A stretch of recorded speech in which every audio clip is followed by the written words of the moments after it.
Agriculture coaching Bareilly में आपका स्वागत है।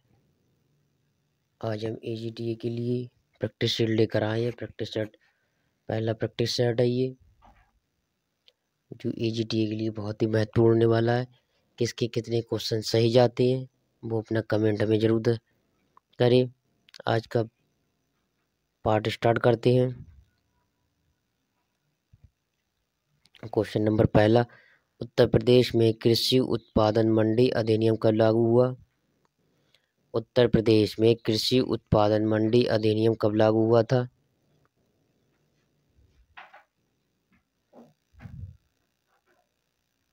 तो ये कब लागू हुआ था?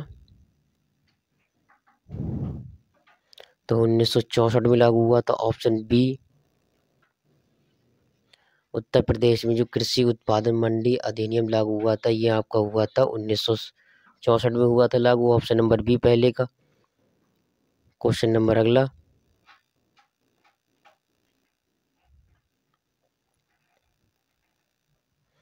संरक्षित खेती में उच्च उत्पादन के लिए निम्न में कौन सा कारक उत्तरदायी है? संरक्षित खेती में उच्च उत्पादन के लिए निम्न में कौन सा कारक उत्तरदायी है?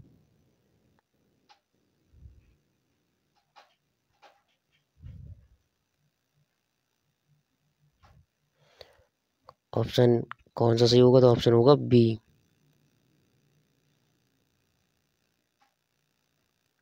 Option number B, option B सही होगा। संरक्षित खेती में उच्च उत्पादन के लिए जो कारक उत्तरदायी है, उच्च ऑक्सीजन की उपलब्धता। दो का बी। क्वेश्चन नंबर 3, सूखे क्षेत्र के कम अवधि के वार्षिक पौधों को क्या कहते हैं? सूखे क्षेत्र के कम अवधि के वार्षिक पौधों को क्या कहते हैं?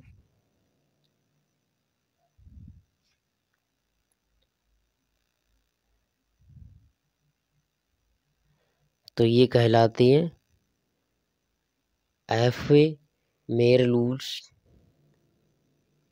ऑप्शन नंबर ए 3 का एफेमेरलूस कहलाते हैं।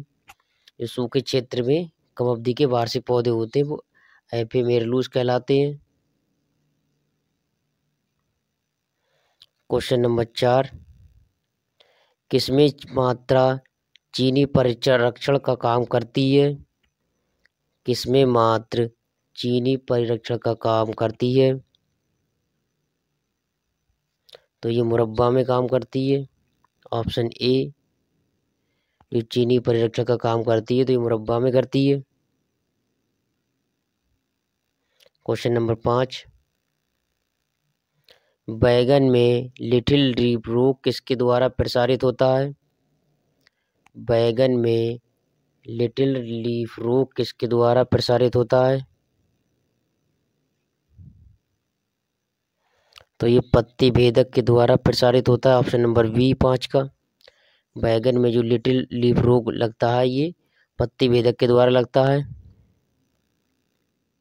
क्वेश्चन नंबर 6, अरिस्टेड एंटीना पाया जाता है? अरिस्टेड एंटीना पाया जाता है तो ये पाया जाता है घरेलू मक्खी में, ऑप्शन नंबर 6 का। अरिस्टेड एंटीना पाया जाता है, ये घरेलू मक्खी में पाया जाता है, 6 का बी और उत्तर होगा। क्वेश्चन नंबर 7, खुरचनी का प्रयोग किया जाता है? खुरचनी का प्रयोग किया जाता है, खुरचनी से तात्पर्य है समतल करने से, ऑप्शन सी 7 का सी उत्तर होगा, समतल करने के लिए।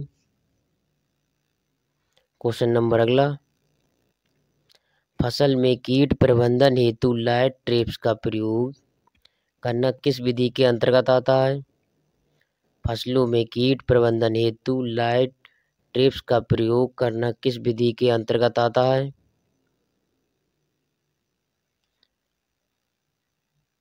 तो ये यांत्रिक नियंत्रण के अंतर्गत आता है, 8 का सी उत्तर होगा।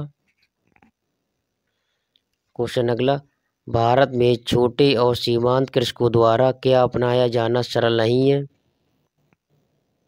भारत में छोटे और सीमांत कृषकों द्वारा क्या अपनाया जाना सरल नहीं है? तो परिशुद्ध कृषि,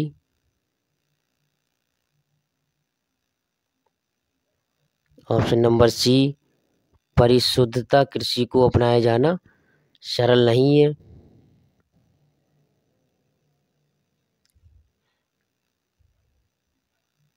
क्वेश्चन नंबर 10, बीज लटकन या सीड टैग को उत्पादकों को आवंटित रंग है। बीज लटकन या सीड टैग का उत्पादकों को आवंटित रंग है।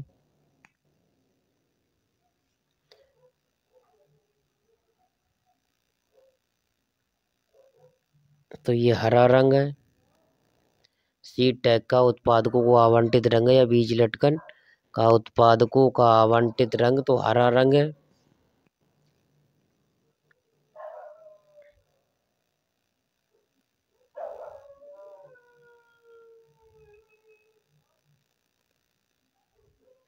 क्वेश्चन नंबर 11, प्रजनक बीज के लिए किस रंग का लेबल प्रयोग किया जाता है?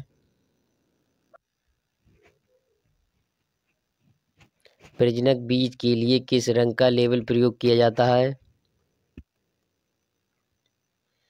प्रजनक बीज के लिए किस रंग का लेबल प्रयोग किया जाता है? तो ऑप्शन डी होगा, पीला या सुनहरा।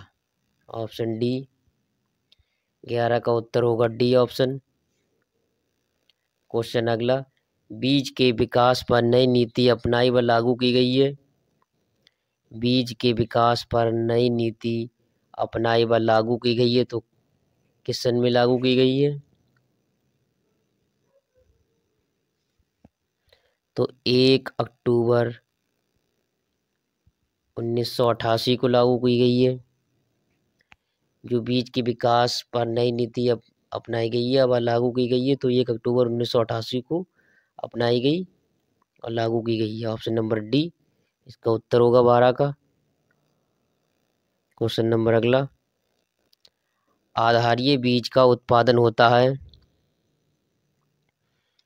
आधारीय बीज का उत्पादन होता है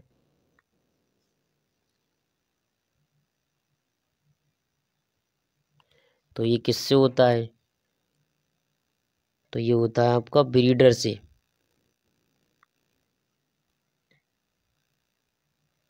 ऑप्शन नंबर बी 13 का।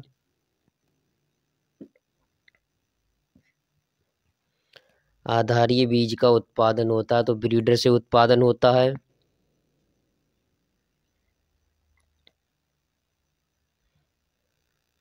क्वेश्चन नंबर अगला, गुणवत्तापूर्ण बीज से संदर्भित है।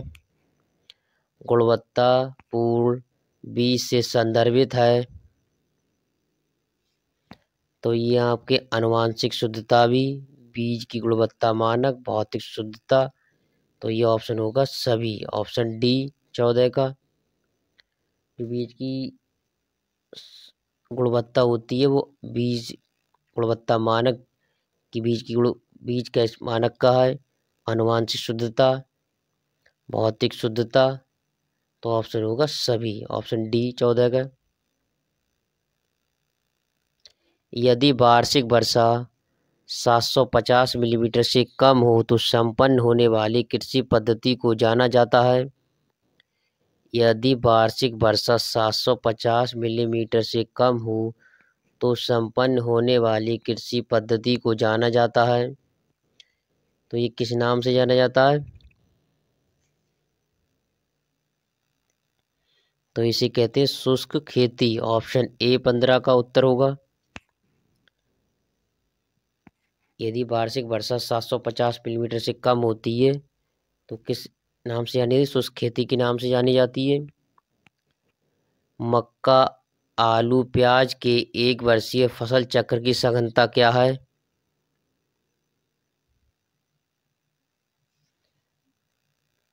मक्का, आलू, प्याज के एक वर्षीय फसल चक्र की सघनता क्या है? तो ऑप्शन डी 300%। 16 का उत्तर होगा डी। धान, गन्ना, पेड़ी, मूंग फसल चक्र की गहनता कितने प्रतिशत होगी?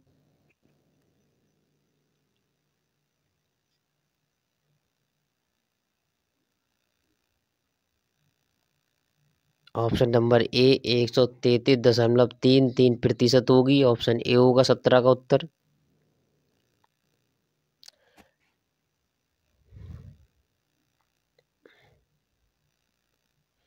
फल व सब्जी के पॉलीथीन की थैली भंडारण से फल व सब्जी का भंडारण क्षमता बढ़ जाती है।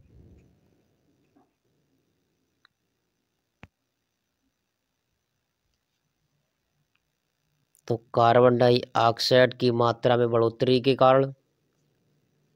ऑप्शन बी श्वसन दर में घटोतरी के कारण। आर्द्रता में बढ़ोतरी के कारण। उपरोक्त सभी के कारण। तो ऑप्शन होगा उपरोक्त सभी के कारण। ऑप्शन डी सही होगा। आपके आसन ए बी सी तीनों सही हैं। तो ऑप्शन होगा डी 18 का।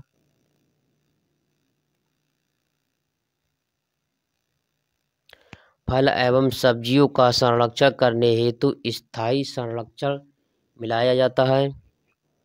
फल एवं सब्जियों का संरक्षण करने हेतु स्थायी संरक्षक मिलाया जाता है। तो ये मिलाया जाता है option B potassium metabisulphite.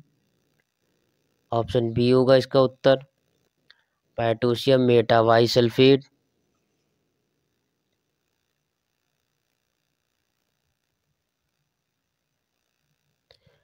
Refractometer का प्रयोग किसके निर्धारण में करते हैं?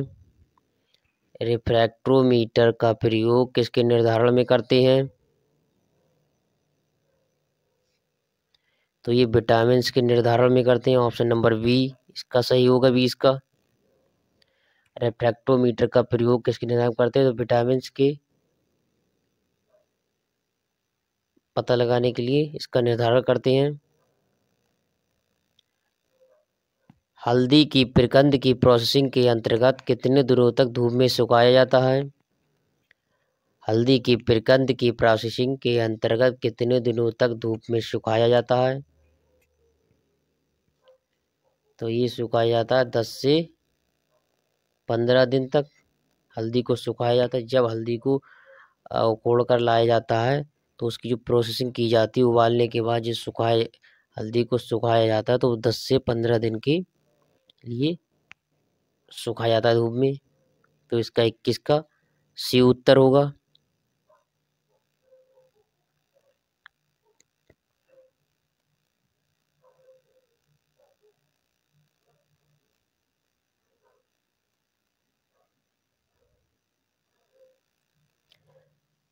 गन्ना गेहूं सह खेती में गन्ना बोया जाता है। गन्ना गेहूं सह खेती में बोया जाता है। तो ये अक्टूबर माह में बोया जाता है। ऑप्शन नंबर ए गन्ना गेहूं सह खेती में गन्ना बोया जाता है। ये बोया जाता है अक्टूबर माह में। ऑप्शन ए सही होगा 22 का।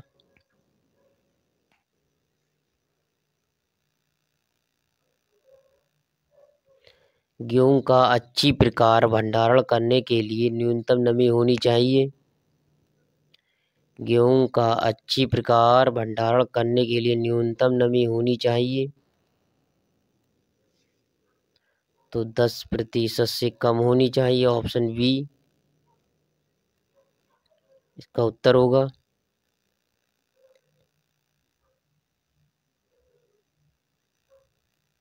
वर्तमान में भारत में फसल सघनता है। वर्तमान में भारत में फसल सघनता है तो कितने प्रतिशत फसल सघनता है? तो भारत में वर्तमान में 140% फसल सघनता। ऑप्शन नंबर डी 24 का उत्तर होगा 140%। सस्य विज्ञान का जनक किसे कहा जाता है? सस्य विज्ञान का जनक किसे कहा जाता है? तो ये कहा जाता है पीटर डी क्रेसेंजी को कहा जाता है। Option number B.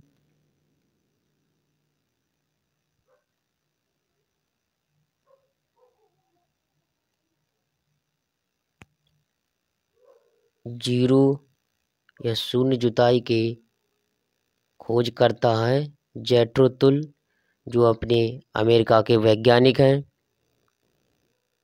शून्य भूपृष्ठ की खोज की थी तो ये की थी जेट्रो तुल ने शून्य भूपृष्ठ की खोज की थी।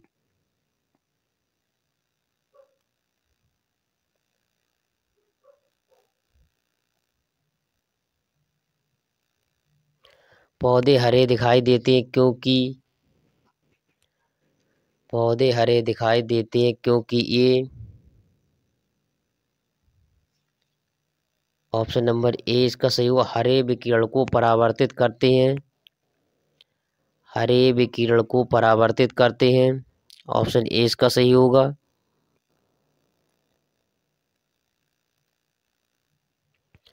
पौधों में स्टोमेटल वाष्पोत्सर्जन संध्या समय क्या है?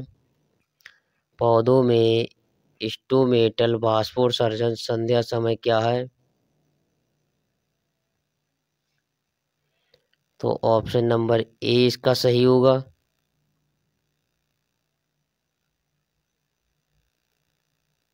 पूर्णतया बंद रहते हैं।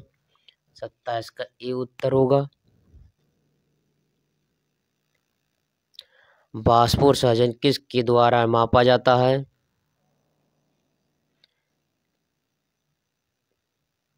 वाष्पोत्सर्जन किसके द्वारा मापा जाता है? तो वाष्पोत्सर्जन नापा जाता है फोटोमीटर के द्वारा। टेंशियोमीटर के द्वारा नमी को मापा जाता है। वाष्पोत्सर्जन किसके द्वारा मापा जाता है? तो फोटोमीटर के द्वारा मापा जाता है। 28 का बी उत्तर होगा। क्वेश्चन नंबर अगला, अंधकार अभिक्रिया होती है। अंधकार अभिक्रिया होती है तो ये होती है स्ट्रोमा में। ऑप्शन बी 29 का उत्तर होगा बी ऑप्शन, स्ट्रोमा में। न्यूक्लियक अम्ल का निर्माण किस दिशा में होता है? न्यूक्लियक अम्ल का निर्माण किस दिशा में होता है? तो 5 से 3 दिशा में होता है। ऑप्शन नंबर बी इसका सही होगा। 30 का उत्तर होगा बी। क्रोमोसोम शब्द प्रतिपादित किया था।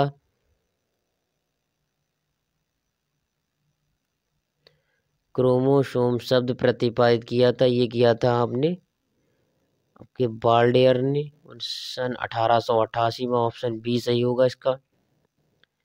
क्रोमोसोम शब्द प्रतिपादित किया था बाल्डेयर ने 1888 ईस्वी में। हार्डी वैनबर्ग नियम किस वर्ष में स्थापित हुआ? हार्डी वैनबर्ग नियम किस वर्ष में स्थापित हुआ था? तो ये हुआ था 1908 में। Option number A.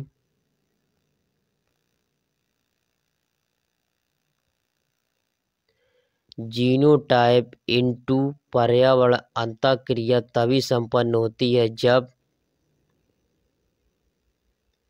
Genotype into पर्यावरण अंतःक्रिया तभी संपन्न होती है जब ऑप्शन इसका उत्तर होगा इसका डी।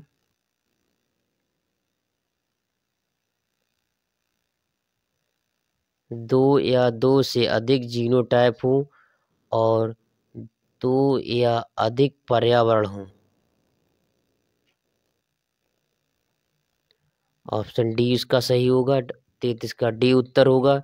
दो या दो से अधिक जीनोटाइप हो और दो या अधिक पर्यावरण हो। ऑप्शन इसका डी सही होगा। ट्रिपल मोनोसोमिक इनमें से किसका प्रतिनिधित्व कर सकता है?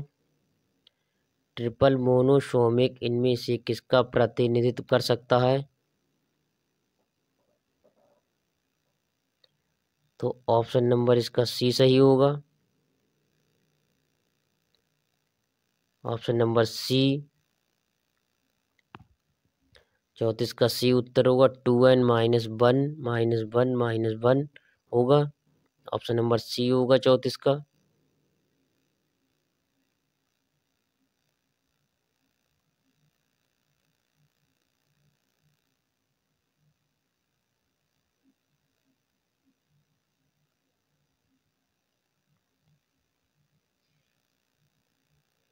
पीढ़ी में उपज के गुण के लिए वर्ण के प्रभावी न होने का कारण है? पीढ़ी में उपज के गुण के लिए वर्ण के प्रभावी न होने का कारण है? तो उपरोक्त दोनों। ऑप्शन सी 35 का उत्तर होगा।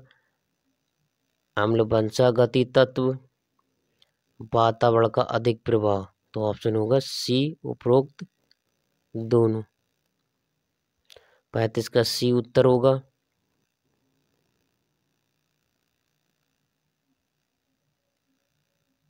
निम्नलिखित में से किस अवार्ड को ग्रीन ऑस्कर के रूप में जाना जाता है? निम्नलिखित में से किस अवार्ड को ग्रीन ऑस्कर के रूप में जाना जाता है? तो व्हीटली अवार्ड को जाना जाता है। Option number A. निम्न में से किस अवार्ड को ग्रीन ऑस्कर के रूप में जाना जाता है? तो 36 का ए उत्तर होगा। व्हीटली अवार्ड को जाना जाता है।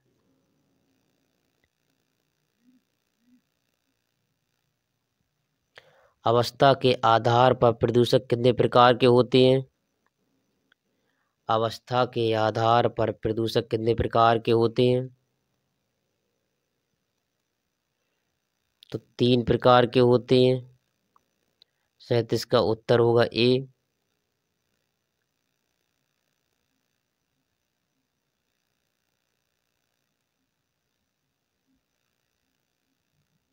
वाटर शेड मैनेजमेंट से निम्न में से कौन जुड़ा रहा है?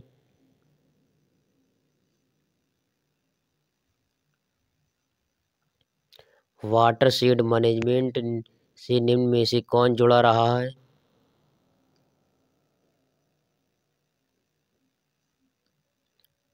तो राजेंद्र सिंह। 38 का सी उत्तर होगा।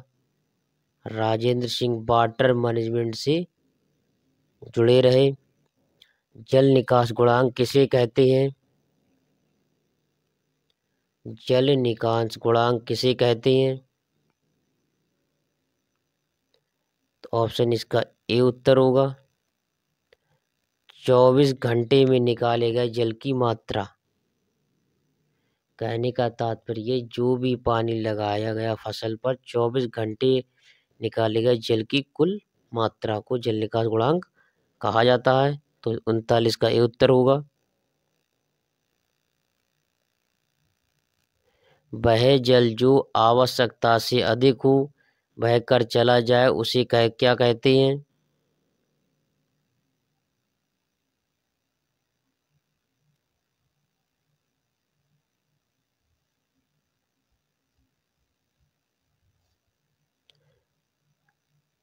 वह जल जो आवश्यकता से अधिक हो बहकर चला जाता है उसे कहते हैं अपवाह। ऑप्शन नंबर सी 40 का सी उत्तर होगा अपवाह। ड्रिप सिंचाई भारत का अग्रिम प्रदेश कौन सा है? ड्रिप सिंचाई में भारत का अग्रिम प्रदेश कौन सा है? तो ये आपका अग्रिम प्रदेश महाराष्ट्र है। ऑप्शन 41 का भी उत्तर होगा महाराष्ट्र। मृदा संरक्षण का जनक किसको माना जाता है? मृदा संरक्षण का जनक किसे माना जाता है, किसको माना जाता है? तो ये माना जाता है हुंग हेमंड बेनेर को। 42 का भी उत्तर हुंग हेमंड बेनेर को माना जाता है। क्वेश्चन अगला, तराई की मृदा में कमी होती है, तराई की मृदा में कमी होती है तो ये होती है जिंक की कमी होती है तराई मृदा में। ऑप्शन ए उत्तर होगा 43 का। तराई मृदा में जिंक की कमी होती है।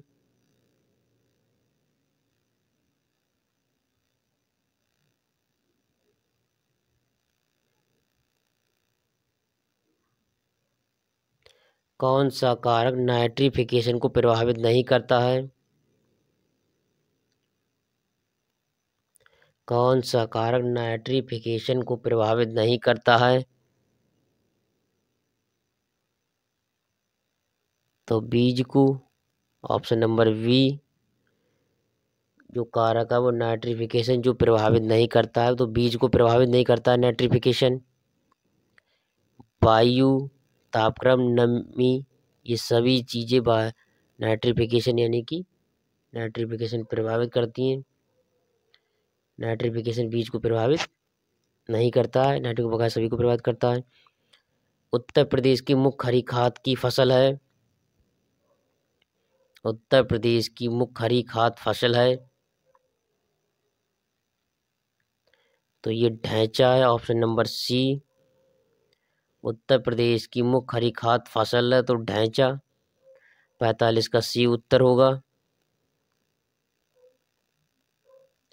राइजोबियम के लिए आवश्यक कोबाल्ट है, राइजोबियम के लिए आवश्यक कोबाल्ट है संश्लेषित करने हेतु।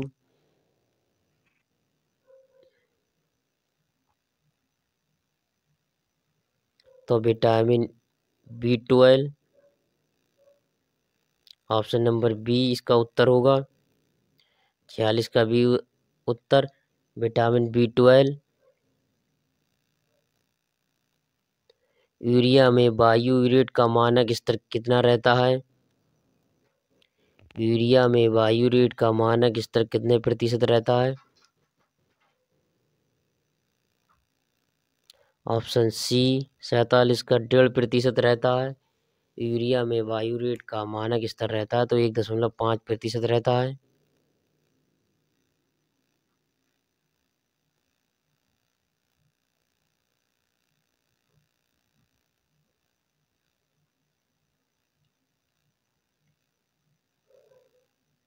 लवणीय क्षारीय मृदाओं में आमतौर पर कमी होती है, लवणीय क्षारीय मृदाओं में आमतौर पर कमी होती है, तो इसका उत्तर होगा ऑप्शन नंबर ए, नाइट्रोजन और जिंक की। 48 का ए उत्तर होगा। लवणीय और क्षारीय मृदाओं में जो आमतौर पर कमी होती है नाइट्रोजन और जिंक की कमी होती है। 48 का ए उत्तर होगा। जैविक मृदा में जैविक पदार्थ की मात्रा कितनी होती है प्रतिशत? जैविक मृदा में जैविक पदार्थ की मात्रा कितनी होती है? तो 25% से अधिक होती है। ऑप्शन नंबर डी इसका उत्तर होगा। जैविक मृदा में जैविक पदार्थ की मात्रा कितने प्रतिशत होती है? तो 25% से अधिक होती है।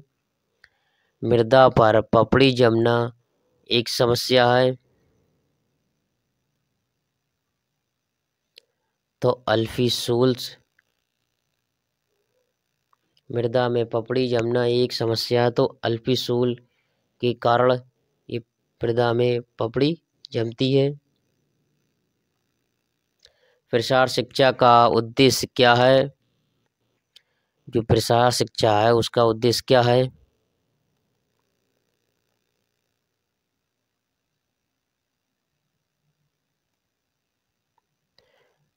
ऑप्शन डी उत्तर होगा, वैज्ञानिक दृष्टिकोण की वृद्धि करना। ऑप्शन नंबर डी इसका उत्तर होगा 51 का।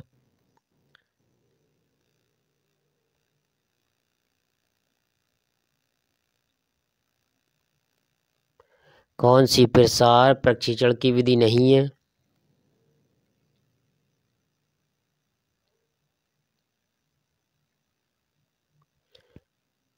तो ये आपकी व्याख्यान प्रशिक्षण की विधि नहीं है। ऑप्शन नंबर 20 का उत्तर होगा 52 का बी उत्तर। कृषि विकास में प्रसार शिक्षा की मुख्य भूमिका मुख्यतः रहती है। कृषि विकास में प्रसार शिक्षा की भूमिका मुख्यतः रहती है। तो पर्यवेक्षक कार्य की रहती है मुख्य भूमिका। ऑप्शन नंबर 20 का उत्तर होगा। कृषि विकास में प्रसार शिक्षा की मुख्य भूमिका रहती है, मुख्यतः रहती है, तो पर्यवेक्षक कार्य की रहती है। 53 का बी उत्तर होगा। इटावा पायलट परियोजना किसके द्वारा प्रारंभ की गई?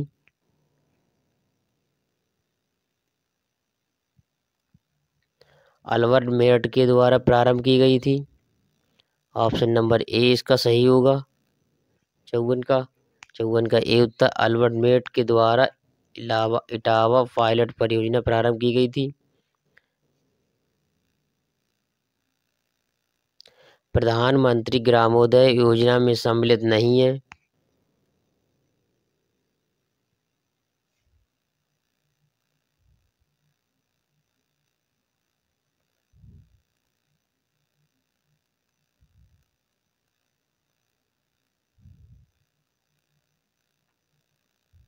प्रधानमंत्री ग्रामोदय योजना में सम्मिलित नहीं है।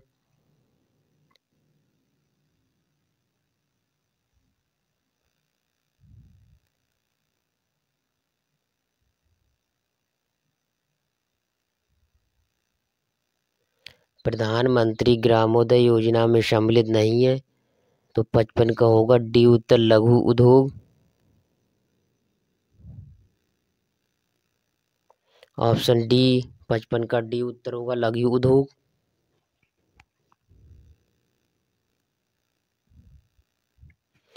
ऑपरेशन होल्डिंग से क्या अभिप्राय है? ऑपरेशन होल्डिंग से क्या अभिप्राय है? तो ऑप्शन नंबर सी इसका सही होगा। 56 का सी किसानों द्वारा कृषि शुद्ध भूमि क्षेत्र। ऑप्शन सी इसका उत्तर सही होगा। निम्न में कौन सा बिंदु निर्गत के आर्थिक स्तर को प्रतिदर्शित करता है? निम्न में कौन सा बिंदु निर्गत के आर्थिक स्तर को प्रदर्शित करता है? तो एम आर बराबर M C. Option number D 57 का डी उत्तर होगा। राष्ट्रीय कृषि तकनीक परियोजना का पोषण अंतर्राष्ट्रीय वित्त संस्था द्वारा होता है। राष्ट्रीय कृषि तकनीक परियोजना का पोषण अंतर्राष्ट्रीय वित्त संस्था द्वारा होता है, तो ये होता है विश्व बैंक के माध्यम से। ऑप्शन नंबर बी 58 का बी उत्तर होगा विश्व बैंक के माध्यम से।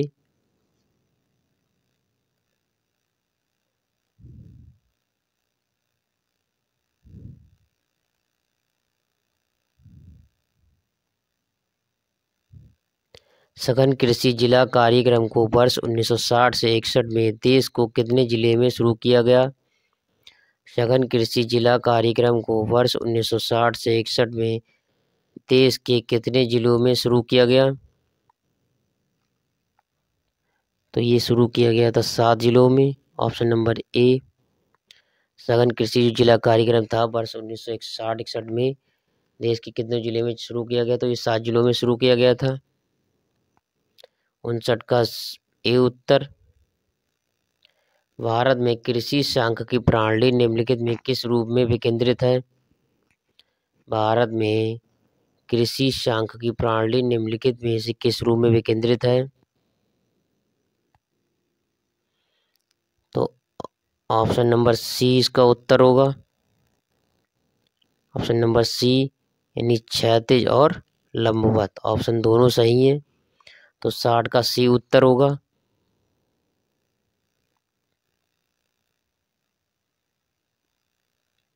निम्नलिखित चारों में से कौन सबसे अधिक पाचक प्रोटीन होती है?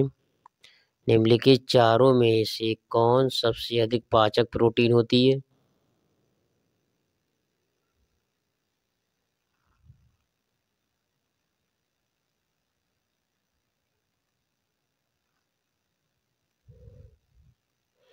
तो वर्सीम। ऑप्शन नंबर डी 61 का डी उत्तर होगा। 61 का डी उत्तर होगा।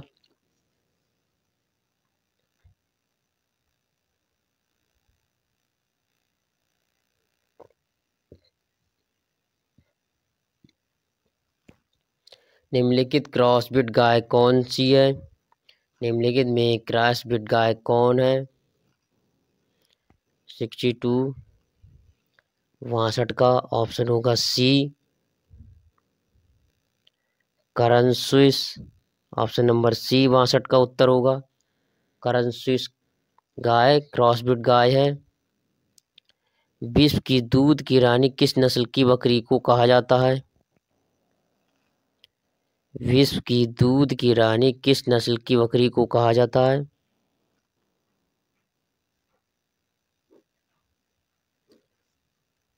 तो सानेन बकरी को कहा जाता है। ऑप्शन नंबर बी 63 का बी उत्तर होगा। सानेन बकरी को विश्व की दूध की रानी कहा जाता है।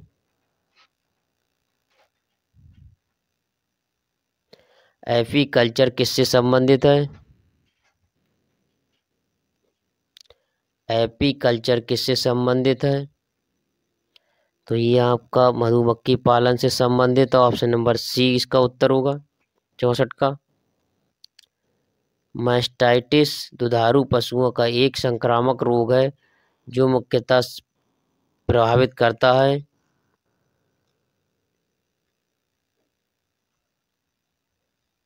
तो ये थन को मुख्यतः प्रभावित करता है। ऑप्शन नंबर ए मैस्टाइटिस दुधारू पशुओं का एक संक्रमण रोग है जो मुख्यतः प्रभावित करता है थन को। थन में वो बीमारी लग जाती है, थनैला रोग लग जाता है, जिससे दूध निकालने में कठिनाई आती है। आपके 65 क्वेश्चन एग्रीकल्चर के हो चुके हैं। अपने कंप्यूटर के क्वेश्चन शुरू करते हैं अब। कंप्यूटर एवं सूचना प्रौद्योगिकी क्वेश्चन है अपने, तो शुरू करते हैं। 65 क्वेश्चन अपने एग्रीकल्चर के हो चुके हैं, अपने कर लिए। अब 66वां क्वेश्चन कंप्यूटर का होगा। ALU और कंट्रोल यूनिट को एक साथ आमतौर पर के रूप में जाना जाता है?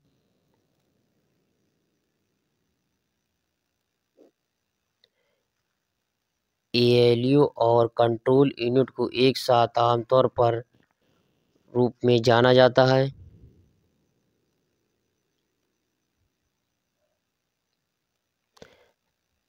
तो ये प्रोसेसर के रूप में जाना जाता है।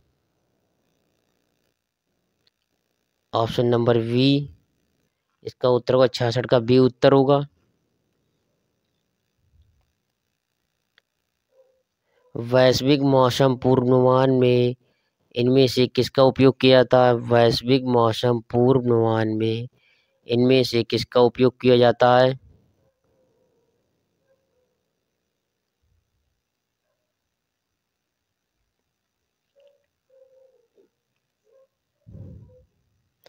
तो सुपर कंप्यूटर का प्रयोग किया जाता है। ऑप्शन नंबर डी इसका सही उत्तर होगा। 67 का डी उत्तर होगा सुपर कंप्यूटर। मौसम वैश्विक मौसम में जो पूर्वानुमान का उपयोग किया जाता है, तो सुपर कंप्यूटर का उपयोग किया था। 67 का डी उत्तर है।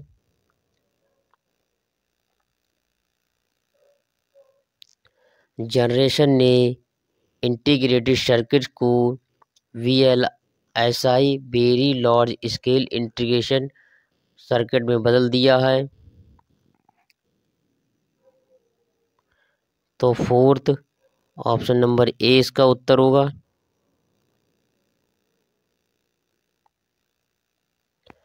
जनरेशन ने IC या इंटीग्रेटेड सर्किट को VLSI या very large scale integration circuit में बदल दिया है। तो ये फोर्थ ने बदल दिया है। ऑप्शन नंबर इसका ए उत्तर होगा 68 का।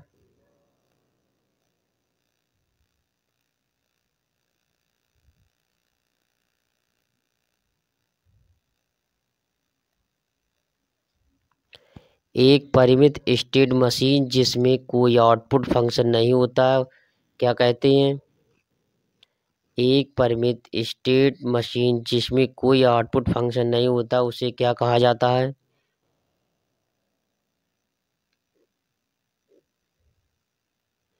तो सेमी ऑटोमेशन कहा जाता है। सेमी ऑटोमेशन कहा जाता है। ऑप्शन नंबर डी इसका उत्तर होगा 69 का।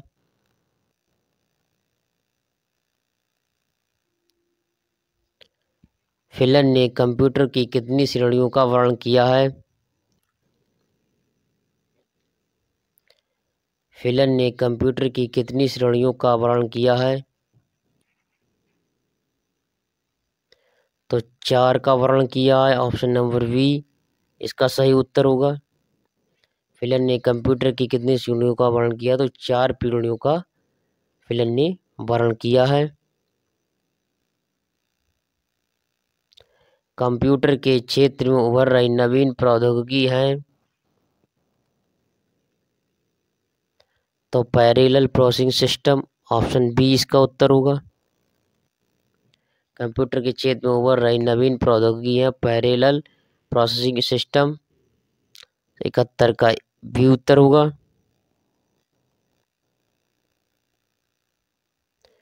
मॉड्यूल का प्रयोग नियंत्रण के साथ किसी एप्लीकेशन को प्रारंभ करने के लिए किया जाता है।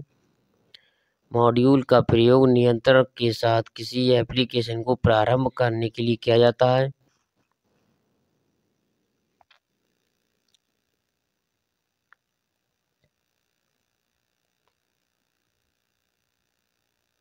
तो ये किया जाता है एप्लीकेशन,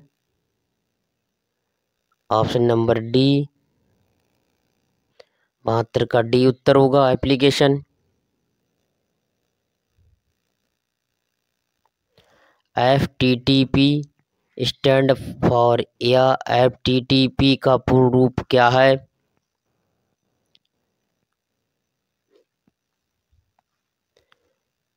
तो fibre to the premises, option number C इसका उत्तर होगा। 73 का सी उत्तर होगा। फाइबर टू द प्रीमाइसिस, 73 का सी उत्तर। एमएस वर्ड में हैगिंग इंडेंटेशन क्या है?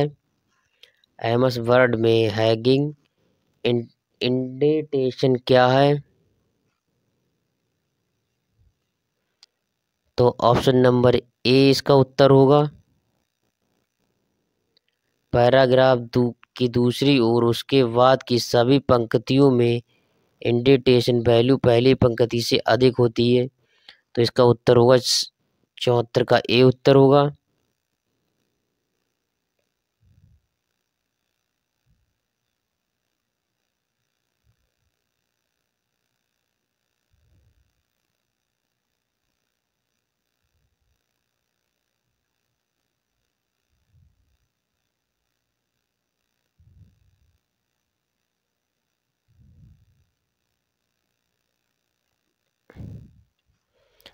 जब आप कोई टेक्स्ट एडिटर खोलते हैं तो कंप्यूटर स्क्रीन पर टिमटिमाता चिन्ह या ब्लैंकिंग सिंबल क्या कहलाता है?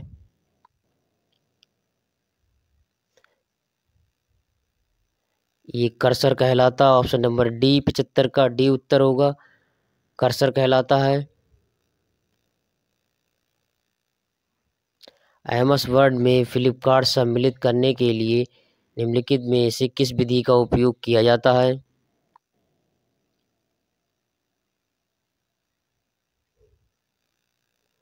तो चित्र कमांड सम्मिलित की जाती है। ऑप्शन नंबर डी इसका उत्तर होगा। चित्र का उत्तर डी होगा। चित्र कमांड सम्मिलित की करें। एमएस वर्ड में यदि आप एक टेबल में टैब को प्रेस करते हैं तो कर्सर आपको ले जाता है। एमएस वर्ड में यदि आप एक टेबल में टैब को प्रेस करते हैं तो कर्सर आपको ले जाता है।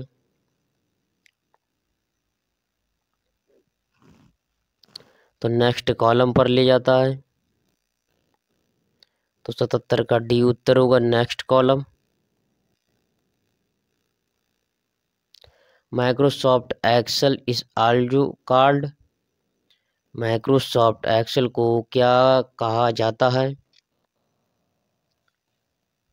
तो स्प्रेडशीट कहा जाता है। 78 का सी उत्तर होगा। माइक्रोसॉफ्ट एक्सेल को क्या कहा जाता है? तो स्प्रेडशीट कहा जाता है। सॉफ्टवेयर जो आपकी वेब पेज पढ़ने और इंटरनेट सर्फ करने की अनुमति देता है उसे कहा जाता है।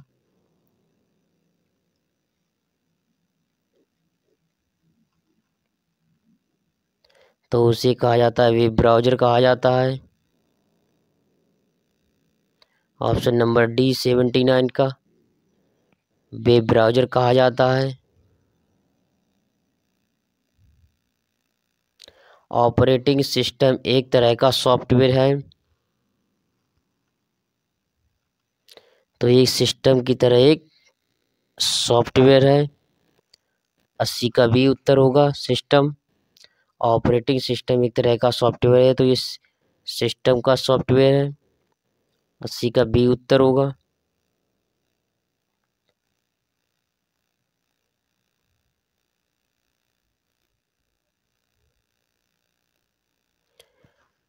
कंप्यूटर के भी अपने क्वेश्चन हो गए।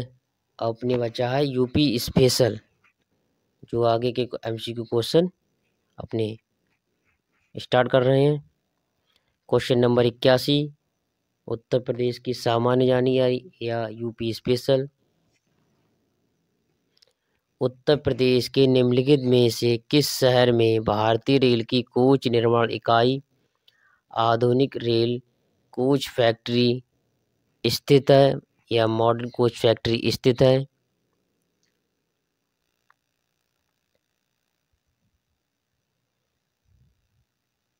तो ये रायबरेली के अंदर स्थित है।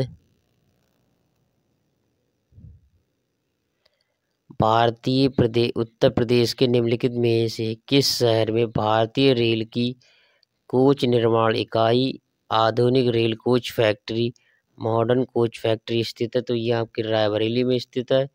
81 का ए उत्तर होगा।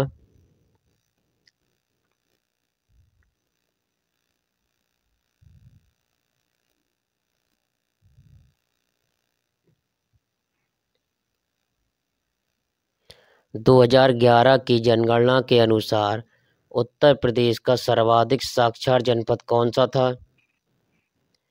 2011 की जनगणना के अनुसार उत्तर प्रदेश का सर्वाधिक साक्षर जनपद कौन सा था? तो कानपुर नगर था। ऑप्शन नंबर बी 82 का बी उत्तर होगा, कानपुर नगर।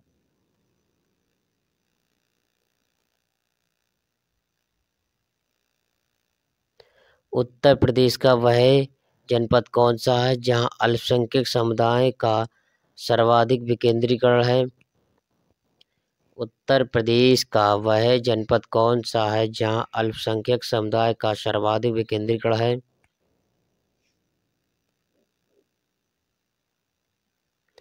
तो ये रामपुर में है। 83 का डी उत्तर होगा।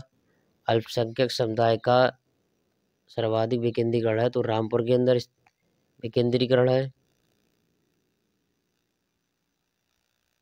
एक जिला एक उत्पाद योजना के तहत हस्त निर्मित कागज के उत्पादन के लिए उत्तर प्रदेश के किस जिले को चुना गया है?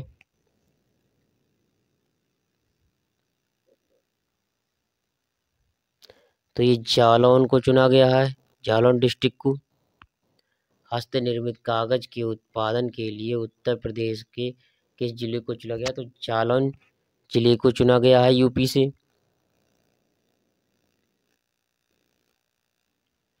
किसी जिले के भू राजस्व प्रशासन का प्रभावी मुख्य अधिकारी कौन होता है? किसी जिले के भू राजस्व प्रशासन का प्रभारी मुख्य अधिकारी कौन होता है? तो ये होता है आपका जिला कलेक्टर। ऑप्शन नंबर सी इसका उत्तर होगा।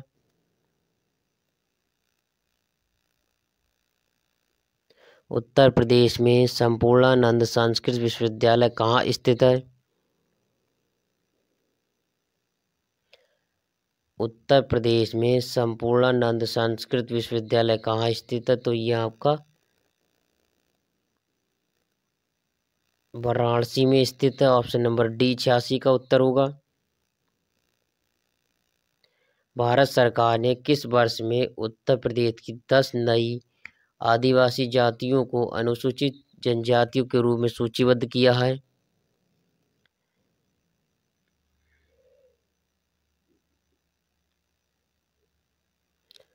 तो ये जातियों के रूप में सूचीबद्ध किया है तो 2003।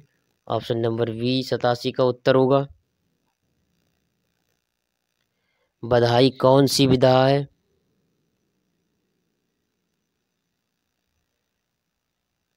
बधाई कौन सी विधा है? तो ये 88 का कौन सा उत्तर होगा? उत्तर होगा बुंदेलखंड का लोक संगीत। ऑप्शन नंबर ए इसका उत्तर होगा। सूची फर्स्ट एवं सूची सेकंड को सम्मिलित कीजिए तथा नीचे दिए गए कोड से सही उत्तर चुनिए। 89 का सूची फर्स्ट में सूची सेकंड से हमको मिलान करना है।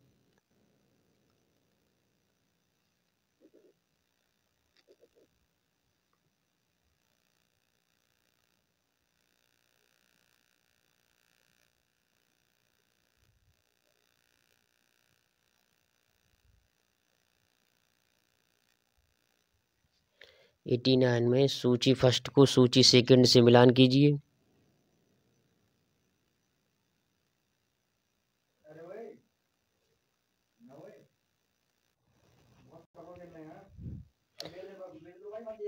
सूची फर्स्ट का सूची सेकंड से मिलान कीजिए।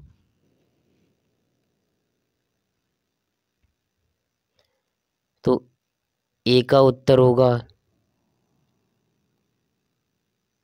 कनक भवन कहाँ पर स्थित है?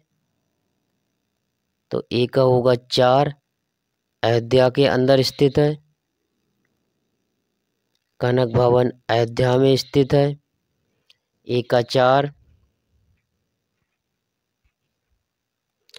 कामदागिरी पर्वत कहाँ स्थित है? Option B. तो ये चित्रकूट में स्थित है। दागिरी पर्वत स्थित है, चित्रकूट में स्थित है। कालिंजर दुर्ग तो ये बांदा के अंदर स्थित है। देवा शरीफ ये आपकी बाराबंकी में स्थित है। तो उत्तर होगा आपका बी ऑप्शन सही होगा। 89 का बी उत्तर होगा। देव शरीफ आपकी बाराबंकी के अंदर स्थित है। कलिंजर दुर्ग आपका बांदा के अंदर स्थित है। कामदागिरी पर्वत आपका चित्रकूट के अंदर स्थित है। कनक भवन आपका अयोध्या में स्थित है। तो 89 का बी उत्तर होगा।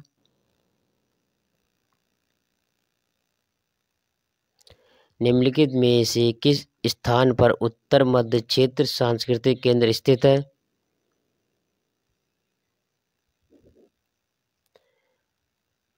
उत्तर प्रदेश क्षेत्र सांस्कृतिक केंद्र स्थित है। तो ये प्रयागराज में स्थित है। ऑप्शन नंबर ए इसका उत्तर होगा। प्रयागराज के अंदर स्थित है। 90 का ए उत्तर होगा।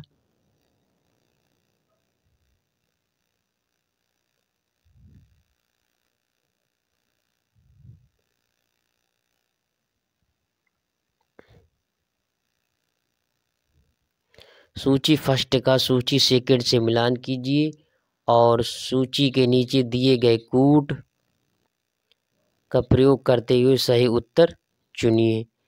सूची फर्स्ट का उत्तर प्रदेश में ऐतिहासिक इमारतें हैं एक तरफ और सूची सेकंड में स्थान दिए हुए हैं।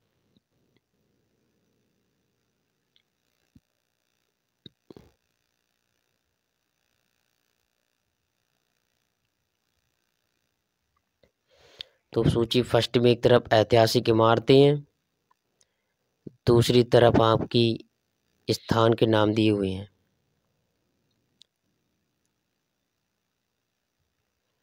तो 84 गुंबद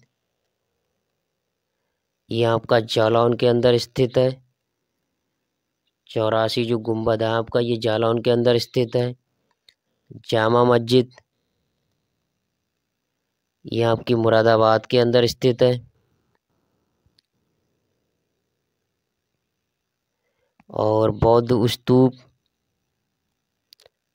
ये आपका कुशीनगर के अंदर स्थित है। और कामदागिरी पर्वत चित्रकूट के अंदर स्थित है, जो अभी आपको पीछे क्वेश्चन में बताया गया था। तो इसका उत्तर होगा सी। 91 का सी उत्तर होगा। 84 गुम्बद का जालौन, ऑप्शन 4। जामा मस्जिद का मुरादाबाद, 3 नंबर हुआ इसका, मुरादाबाद में स्थित है जामा मस्जिद। बौद्ध स्तूप कुशीनगर में, 2 उत्तर होगा इसका। कामदागिरी पर्वत स्थित है, तो ये आपका है चित्रकूट में, ऑप्शन नंबर 1 इसका सही होगा। तो इन 91 का सी उत्तर होगा।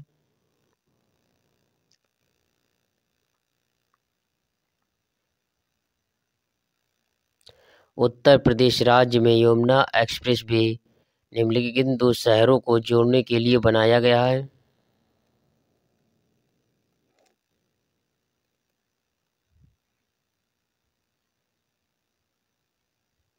उत्तर प्रदेश राज्य में यमुना एक्सप्रेसवे निम्नलिखित किन 2 शहरों को जोड़ने के लिए बनाया गया है? तो ये जोड़ने के लिए बनाया गया, आगरा और इलाहाबाद को जोड़ने के लिए बनाया गया है। ऑप्शन 20 का उत्तर होगा 92 का। उत्तर प्रदेश में वह कौन सा एकमात्र क्षेत्र है जहां तांबा पाया जाता है?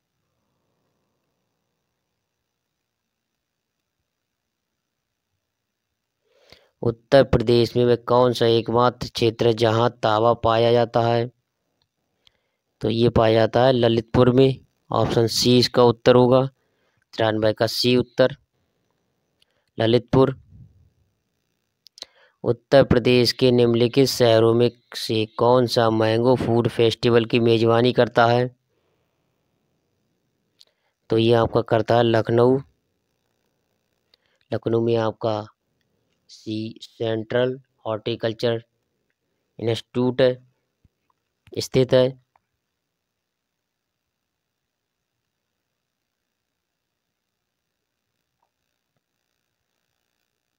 उत्तर प्रदेश में सूरमा उद्योग के लिए प्रसिद्ध है।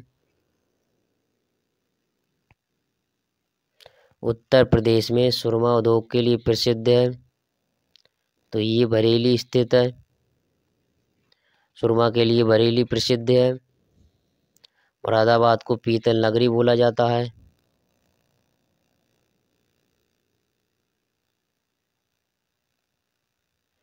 मुरादाबाद को पीतल नगरी कहा जाता है।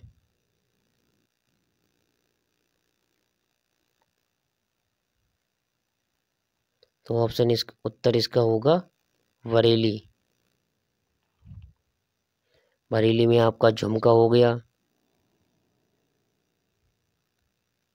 बरेली बांस, बरेली में बांस बांस के लिए प्रसिद्ध है।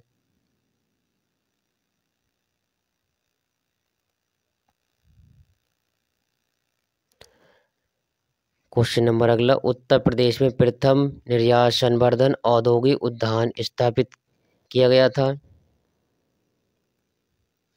तो ये वृहद नोएडा में स्थापित किया गया था। ऑप्शन 20 का उत्तर होगा 96 का। ब्लैक पॉटरी के लिए geographical indication tag Uttar Pradesh में निम्नलिखित में से किस स्थान से संबंधित है? तो ये निजामाबाद से संबंधित है। ऑप्शन नंबर सी इसका उत्तर होगा। कि ब्लैक पॉटरी के लिए geographical indication tag Uttar Pradesh में दिया गया था, वो किससे संबंधित है? तो निजामाबाद से संबंधित है। उत्तर प्रदेश का बीज प्रमाणीकरण ब्यूरो कहाँ स्थित है? उत्तर प्रदेश का बीज प्रमाणीकरण ब्यूरो कहाँ स्थित है? तो ये आपका आलमबाग के अंदर स्थित है।